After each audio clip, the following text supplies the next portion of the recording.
Hello, hello. Welcome back to Keys and Gears. I'm here with Mark, local fabulous lender. Hello. Oh, you happy German self. That's right.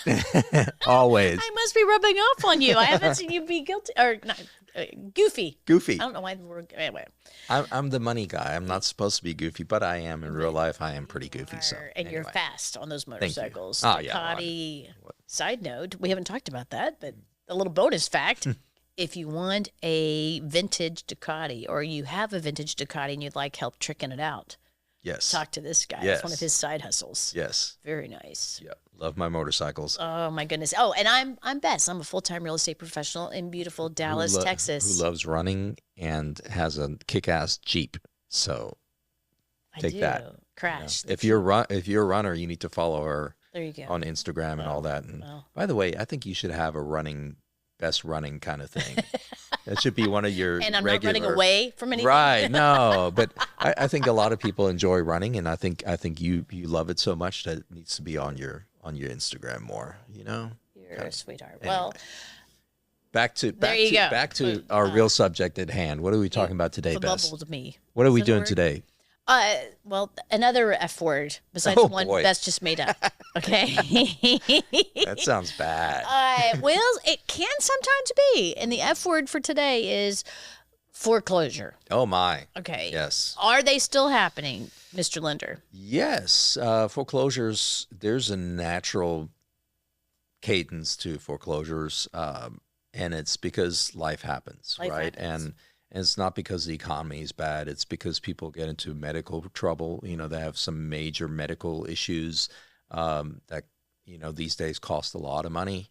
They lose their jobs. They become disabled somehow, or they just in general. Sometimes it's business ventures that go sideways and all of a sudden they have Where they no use money. the home as collateral. Right. Or they just don't have the money to make payments anymore, right? Because the business has went bankrupt and had to pay other people off, and now they have no money left, no job. You know, what are you going to do? So foreclosures happen naturally. That's a natural part of the business in real estate. They're not like we were back in the, financial crisis that we had in 2008, 2006, 2010.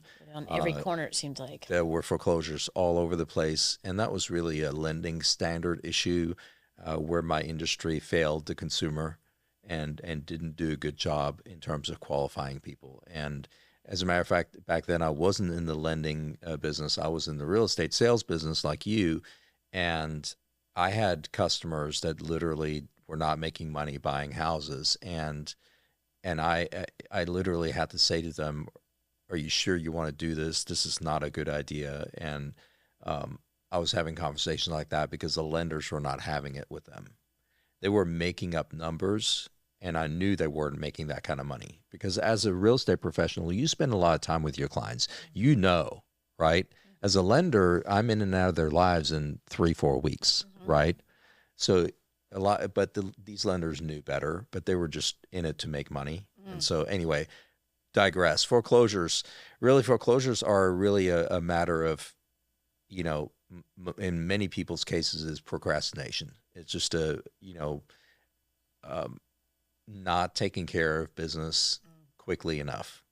Foreclosures never happen in a good time in your life. Foreclosures are more painful the longer you wait. True.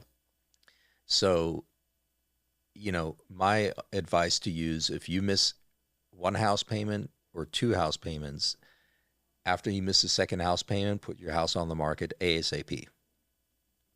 Get it sold ASAP. Because you probably have, the odds that you have significant equity in it They're are pretty high. And because you missed house payments, you can't refinance it and pull equity out to make the payments.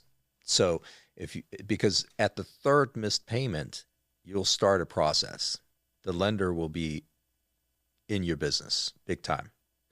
And between that point and foreclosure is only a couple of months away. So it may take you a month or 2 to sell your house. So if you already missed 2 payments, you better be on top of it and get your house on the market now. And on top of it can also be just calling up your lender. Do not ghost. Right. This is Don't not the answer time to the phone. ghost. If they're calling you saying, "Hey, you missed your payment. What's going on?" Right. Answer the phone. Talk to them. And because you're better off getting that house sold. I know you think you're going to get a job just next week. It's going to happen next week, right? I've heard it many a times from clients that call me in a panic saying, I've lost my job. Heard it during COVID a lot. And my advice to them was, you don't know that. You don't know when you're getting your next job. Your best bet is to pack up your house, sell your house, move somewhere, rent somewhere. Do not miss house payments. Do not go into foreclosure. It is a 7-year process of being on your credit where you're out of the housing business. If you miss a payment, it's not going to stay on your credit that long. Okay? So get the house sold, move on, find another job, pay off your medical debt, rent something low, and then buy a house again later on. Mm-hmm. Don't shoot yourself in the foot by procrastinating and saying, oh, it's coming. I'm going to make this money. I'm going to repay everything.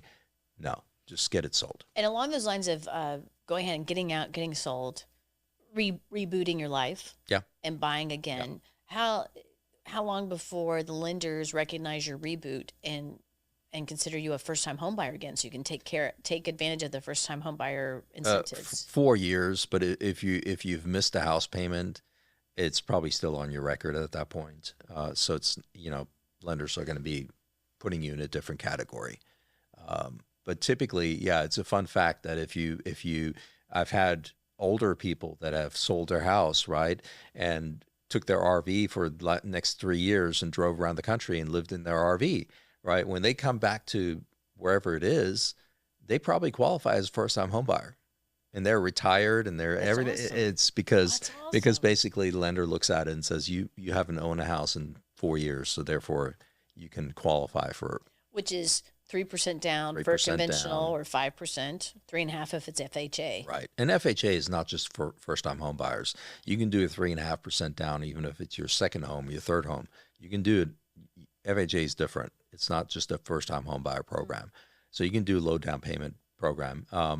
But the 3%, which I don't recommend, again, because of you got to have skin in the game. 3.5 already with FHA is kind of borderline to my way of thinking. You got to have more equity in your house when you start off. And that determines a bit to your interest rate too. Yeah. The interest rate's affected by how much money you put down, sure. But sometimes it's affected negatively if you little home hack here, a sidebar, has nothing to do with foreclosures.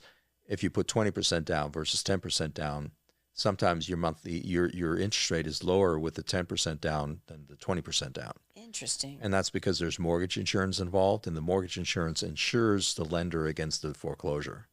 So it's extra insurance, which means lower risk for the lender. Mm-hmm. Lower risk for the lender means lower rate. So you may have a marginally lower rate if you have mortgage insurance. And the mortgage insurance in many cities in Texas will drop off in 3 years. And it's not significant, right? It's like what, $50 to $100 depends or on your something? credit, right? The higher your credit score, the less it costs you. It's risk based. Mm-hmm. So if your credit score is 640, your mortgage insurance is probably $250 a month. But it's not thousands or whatever. Right. So there's a lot of things to, again, when you talk to a mortgage professional, they can really tease out what's a good deal for you, what's a good course of action for your lifestyle, for you, the way you do things. 20% is not for everybody. But in terms of foreclosures, if you had enough down payment to begin with when you first bought your house, you probably can sell your house very quickly if you're not being greedy. If you just want to get out of the house, you can sell your house pretty darn fast in Texas. We're blessed that way, yes. And so my advice is don't procrastinate. If you miss one payment, get it on the market. If you lost your job, get it on the market. Don't count on the fact, I'm going to get another job. So, because you may not know, and you're going to be in much bigger problems if you miss more payments and go to foreclosure. So, not good. Yeah, not good. Not good. Speaking of not good, check out this window seat. What do you think? This window seat that's in front of, well, windows, Yes. but it is like 8 inches away from Yep. a bar. Yep. What's your thought? Home improvement? Is that a win or a fail? It's odd.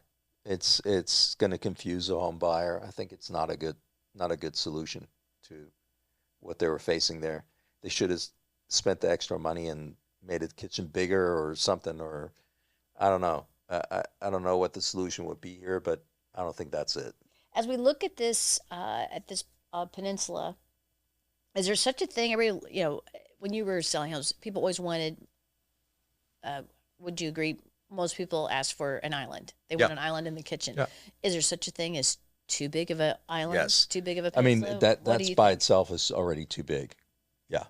And actually all the countertop is large. I mean, that's a lot of countertop, almost look like an aircraft carrier to me. An So aircraft carrier. that's what I used to call it when I walked in and there was a giant piece of slab or something. I was like, there's an aircraft carrier in the house. And, what do you do with all that? I mean, So it's all about proportions. yeah, it's not in proportion. That's exactly the right. And the wall is it's out of proportion because it's so blank.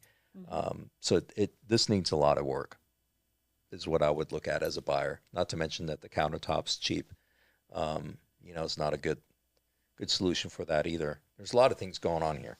A lot of things going on. How would you solve it? How would you solve that? How would I solve that? I probably would have sliced off the end of that cabinet and shrunk it to make more space between the window seat and the bar, and the bar. And I wouldn't have Right. made it at like table height, which Right. is what it is. I would have maybe bumped it up and made it bar stool height. Yeah. That also would make it special, Yeah. like literally and figuratively elevate it. Yeah.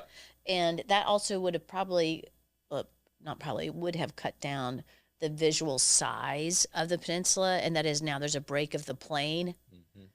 Going back to your aircraft carrier, this is one giant wing. Yeah, it is. And to break it into two would have made it more bite-sized Yeah. portions. If you, I agree. yeah, interesting, Challenging. interesting. All these things. There you go. What do you see? What do you see? And we're glad we saw you. Thanks for And you coming saw back. us. Yes. We drop every Tuesday. Yes. If you'd like notifications, please like and subscribe. And always love to hear your comments. Thank you for joining. See you next time. Absolutely. Love you, mean it.